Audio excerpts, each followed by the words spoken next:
लोकसभेपेक्षा जास्त ताकद लावा, विधानसभेला फडणवीसांची जिरवा, मनोज दादांचा आदेश सुटलाय भावांनो।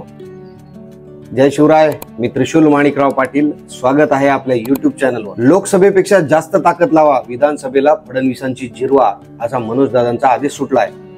मराठा समाजाच्या पोरांना आरक्षण न देता भिकारी ठेवण्याचं काम फडणवीसांनी केलंय। देवेंद्र फडणवीस द्वेषाने वागले असा आरोप मनोज दादा जरांगे यांनी केला। आचारसंहिता लागायच्या आधी मराठ्यांना आरक्षण मिळेल अशी आशा होती, पण देवेंद्र फडणवीसांनी मराठ्यांचा कार्यक्रम केला।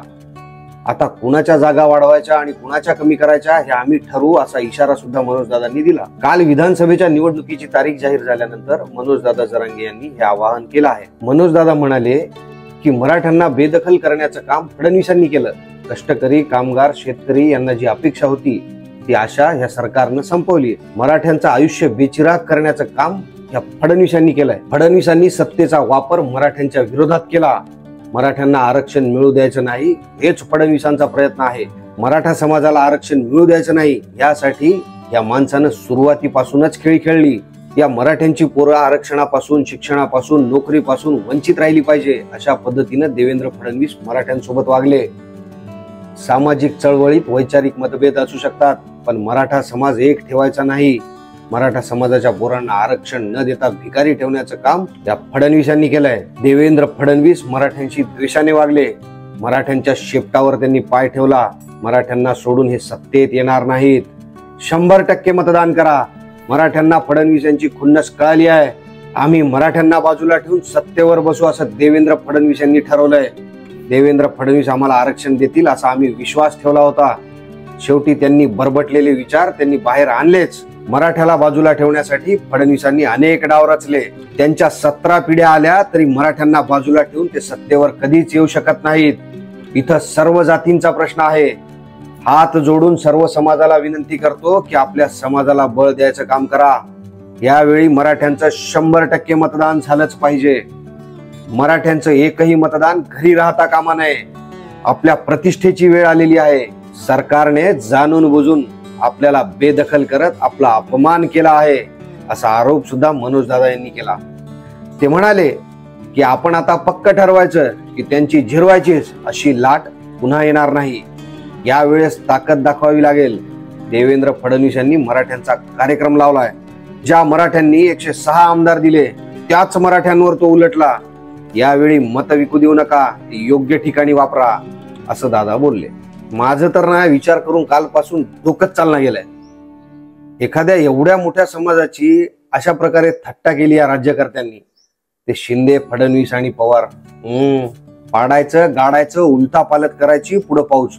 तुमचं काय मत आहे ना भावांनो, कमेंट मध्ये सांगा। पहिला आपल्या चॅनलला सबस्क्राईबचं बटन दाबा, बेल आयकॉन पण दाबा। आता महत्वाच्या विषयावर बोलू की काय करावं आणि काय नको। काय काय विचार डोक्यात येऊन गेले तुमच्या समोर मांडतो। तर असं आहे ना की सगळे राजकारणी फक्त सत्तेसाठी मराठा समाजाचा वापर करत आहेत। सगळ्यांचा सुपडा साफ करायचा, मग सत्ताधारी असो की विरोधक। आजपर्यंत कोणीच मराठा समाजाची बाजू लावून धरलेली नाहीये।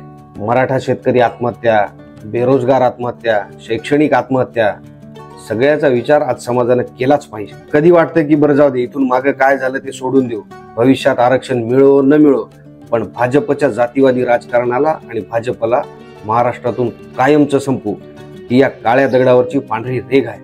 कधी वाटतं की शेवटी ह्या सत्तेतील लोकांनी आपली जात दाखवली, म्हणून मात्र दादांनी अपक्ष उमेदवार उभे करावे आणि ते करणं अत्यंत आवश्यक आहे असंही वाटतं। संपूर्ण मराठा समाज बीजेपीला 100% मतदान करणार नाही हे सत्य आहे, परंतु शेवटी काँग्रेस, राष्ट्रवादी आणि शिवसेना यांना याचा फायदा होईल आणि या पक्षातील निवडून आलेले आमदार देखील समाजाकडून नाहीत। त्यामुळे मतदान करायचं कोणाला, आता हा गंभीर प्रश्न समाजापुढे उभा आहे आणि माझ्या पुढे उभा आहे। तसंच याचा थेट फायदा विरोधी पक्षाला 100% होईल आणि निवडून आल्यानंतर हीच आमदार मंडळी भाजप सोबत हात मिळवणी करून पुन्हा सत्तेमध्ये येतील आणि पुन्हा मराठ्यांचं पानिपत होईल। असं होऊ नये याच्यासाठी अपक्ष उमेदवार उभं करणं अत्यंत गरजेचं आहे, असंही मला वाटतं। कधी कधी वाटतं की आता आपलेच 80-90 आमदार निवडून आणू, म्हणजे जे सरकार सत्तेवर येईल ते सरकार आपलं असेल, म्हणजे आपल्याशिवाय ते सरकार बनणारच नाही। आणि अट ठेवायची ना की आम्ही पाठिंबा देतो, पण पहिल्या कॅबिनेटमध्ये मराठा समाजाच्या सर्व मागण्या पूर्ण कराव्या आणि सारे गुन्हे मागे घ्यावे लागतील। असं जे करतील त्यांनाच आपले आमदार पाठिंबा देतील। मग ते महायुतीवाले असो की आघाडीवाले असो, कारण आपण एका वर्षापासून लढत आहोत त्या आरक्षणासाठी. आणि आता आपल्याला जर आपल्या मागण्या पूर्ण करायच्या असतील ना, तर हाच पर्याय मला दिसतो. आणि समाजाला पण हा पर्याय मान्य होईल असं वाटते.